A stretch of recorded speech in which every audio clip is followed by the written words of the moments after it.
안녕하세요. 흰수염고래입니다. 토트넘은 프리미어리그 29라운드 풀럼과의 경기를 앞두고 있습니다. A매치 브레이크를 앞둔 마지막 경기 일정인데 아무래도 가장 큰 이슈는 반더벤의 부상 상황이 아닐까 싶은데요. 엔즈 감독이 경기 전 기자회견에서 이에 대해서 언급을 했습니다. 반더벤에 대해 딱히 중요한 사안은 없다. 그는 내일 있을 풀럼전에는 결장하게 될 것이고 당연히 그리워할 것이다. 하지만 A매치 기간 동안 충분히 회복이 가능하다고 본다. 이 기간 이후 반더벤이 경기를 놓치는 일은 없을 것이라고 확신한다. 솔직히 말해서 그의 부상은 적절한 시기에 나왔다고 생각한다. 그렇기 때문에 풀럼전에 대한 아쉬움은 조금 남겠지만 우리는 여전히 긍정적으로 바라보고 있다라면서 반더벤이 충분히 회복할 수 있다는 것을 전달했습니다. 엔즈 감독은 히샬리송에 대해서도 히샬리송은 오늘 함께 훈련을 했고 아마 내일 경기 출전에 아무런 문제가 없을 것이다 라고 전해왔습니다. 히샬리송이 돌아오면 손흥민이 다시 윙어로 나서게 될까요? 솔직한 심정으로는 손톱이 더 기대가 되긴 합니다. 히샬리송을 선발로 내세울지 아니면 후반 교체로 투입할지 정확한 상황은 라인업을 확인해 알 수 있겠지만 현재 매체들은 히샬리송의 교체 투입을 예상하고 있습니다. 먼저 축구 통계 매체 풋몹은 손흥민이 스트라이커로 브레넌 존슨과 메디슨, 클루셉스키가 그 뒤를 받칠 2선 공격수로 선발 출전할 것이라고 예상했고 또 다른 통계 매체 후스코닷컴 역시 손흥민이 최전방 스트라이커로 나설 것이라고 예상했습니다. 반더벤 부상 이탈로 드라구신에 대해서 질문이 나왔는데요. 엔즈 감독은 그에게는 좋은 기회가 될 것이다. 우리는 분명 해당 포지션에 약점이 있다는 걸 알았고 이를 보완하기 위해 그를 데려왔다. 그는 이탈리아에서 매우 좋은 시즌을 보내고 있었다. 하지만 그가 기회를 얻기 위해서는 인내심이 필요했다. 우리에겐 반더벤과 로메로라는 뛰어난 수비수 둘을 보유하고 있었기 때문이다. 그리고 나는 그와 계약할 당시 출전을 장담할 수 없다고 말하기도 했었다. 하지만 언제가 될지는 말할 수 없지만 분명 기회가 올 것이라고는 말해왔다. 그리고 이제 그에게 기회가 온 것이다. 그는 젊은 선수지만 자신에 대한 확신을 갖고 있는 선수다. 매우 강력한 수비수고 투쟁심이 매우 뛰어난 선수이다.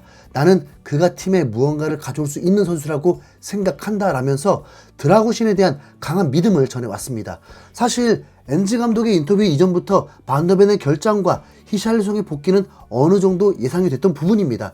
토트넘이 공개한 훈련 영상에서 반더벤의 모습은 보이지 않았고 히샬리송이 그 모습을 드러냈기 때문입니다.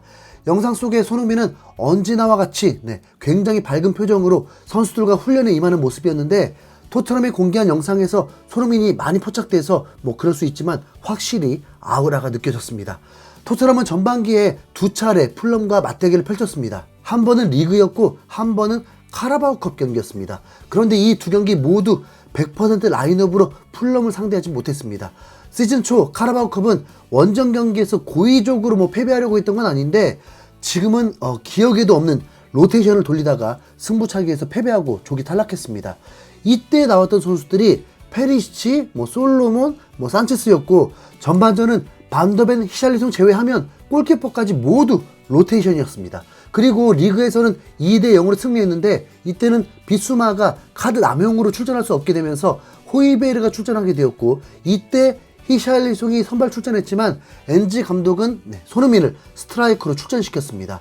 두 골 모두 손흥민에 의한 골들이었는데 먼저 강한 압박들이 통하면서 첫 번째 골은 반더벤이 하프라인 위에까지 올라와서 커트하고 손흥민이 골대 상단에 꽂는 시원한 슈팅으로 선제골을 넣었고 후반 53분에 풀럼 진영에서 패스를 커트하면서 곧바로 손흥민에게 연결되었고 손흥민은 왼쪽 메디슨에게 연결해주면서 쐐기골이 나오게 되었습니다. 점유율도 압도를 했었고 전반전에만 슈팅이 10개였습니다.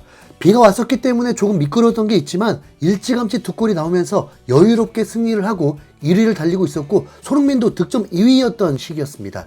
풀럼은 현재 리그 12위입니다. 지난해 승격된 팀 치고는 매우 좋은 성적을 거두고 있습니다. 토트넘은 이 풀럼을 상대로 기록적인 승률을 기록하고 있어서 대부분의 전문가들은 토트넘의 승리를 예측하고 있습니다. 2010년 이후 펼쳐진 18번의 맞대결에서 토트넘은 14승 1무 3패라는 압도적인 우위를 보이고 있으니까 말 다 했죠. 자만하지만 않으면 됩니다. 경기 전 매우 흥미로운 기사가 하나 나왔는데 풋볼 런던의 토트넘 전담 기자 알레스테오 골드가 이 경기의 결과에 따라서 토트넘이 우승 타이틀에도 도전할 수 있다는 의견을 전해왔습니다. 토트넘은 아스톤 빌라, 맨체스터 유나이티드와 함께 주로 4위 경쟁에 언급되어 왔다. 하지만 지난 주말 에메리 감독의 팀을 상대로 큰 승리를 거두면서 새로운 상황을 만들었다. 토트넘은 이번 주 토요일 풀럼을 상대하고 A매치 브레이크 이후 루턴 타운과의 홈 경기가 예정되어 있다. 만약 이 두 경기에서 토트넘이 최대 승점을 수확할 수 있다면 선두 아스날과의 승점 차는 단 5점에 불과하다. 그리고 만약 그들이 그렇게 할 수 있다면 남은 경기 맨시티와 아스날, 리버풀을 상대하기 때문에 타이틀에 대한 싸움을 이어갈 수 있다라면서 시즌 막판 상위권 팀들과의 만남이 오히려 토트넘이 우승 경쟁을 할 수 있는 근거가 된다고 전해왔습니다. 사실 조심스럽긴 하지만 골드 기자의 주장이 가능성이 전혀 없는 얘기도 아닙니다. 한 경기를 덜 치룬 채 빌라에게 승점 2점이 뒤져 있기 때문에 빌라는 토트넘 자력으로 제껴낼 수 있는 상황이고, 아스날과 맨시티, 리버풀 모두 챔피언스 리그와 유로파 리그에서 8강 진출에 성공한 상태이기 때문에 리그 일정에 있어서는 빡빡한 일정을 계속해서 이어갈 수밖에 없는 상황이죠. 여기에 더해서 아스날을 제외하고 맨시티와 리버풀 모두 FA컵에서도 8강에 진출해 있는 상황이기 때문에 온전히 리그에만 집중할 수 있는 토트넘과는 다른 상황입니다. 토트넘이 챔피언스 리그 진출권만 따내더라도 굉장히 성공적인 시즌이 될 텐데, 골드 기자의 말대로 시즌 막판까지 우승 레이스에 뛰어들 수 있다면 손흥민을 응원하는 우리 팬들에게도 큰 선물이 될 수 있죠. 네. 저만의 상상은 아니었던 겁니다. 네. 우선 A매치 브레이크 전 깔끔하게 승리하고 봐야겠죠. 토트넘은 2024년에 경기당 평균 거의 3골에 육박합니다. 울버햄튼전 한 골 넣은 패배만 아니었으면 정말 경기당 3골입니다. 원정이라고 해서 주눅 들거나 골 적게 넣거나 그러지 않습니다.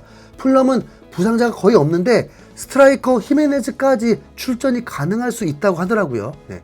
토트넘 파이팅! 네. 그리고 토트넘을 응원한다면 챔피언스리그 일정도 굉장히 중요할 수밖에 없는데, 전날 금요일 밤 8시 넘어서 유럽대항전 8강전 대진이 완성이 되었습니다.